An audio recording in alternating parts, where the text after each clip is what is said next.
दरम्यान भाजपचे विश्वास पाठक यांनी उद्धव ठाकरेंना टोला लगावला। उद्धव ठाकरेंनी स्वतःची काळजी करावी असं ते म्हणाले।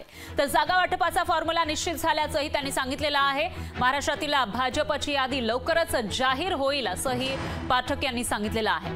तर महाराष्ट्र प्रदेश भाजपचे सहमुख्य प्रवक्ते विश्वास पाठक यांनी ही माहिती दिली। खरं तर उद्धव ठाकरेंनी आपली स्वतःची काळजी करायला हवी। त्यांच्याकडे लोकसभेला निवडून येणारा एकतरी उमेदवार आहे का? राहिला पट्ट भारतीय जनता पार्टीचा। इथे प्रत्येक लहान मुलाला देखील माहित आहे, काल भारतीय जनता पक्षाने केंद्रीय कार्यालयातून जी यादी जाहीर केली ती अशा राज्यातल्या उमेदवारांची यादी आहे जिथे भारतीय जनता पक्षाचा अलायन्स नाही। महाराष्ट्रामध्ये एकनाथ शिंदेची शिवसेना, अजित पवारांची राष्ट्रवादी काँग्रेस आणि इतर पक्षांचं आमचं इथे युती आहे। त्या युतीचा एकदा फॉर्म्युला ठरला की आमची देखील यादी लवकरच घोषित होईल। लोकशाही मराठी ऐका, पहा, जागरूक रहा।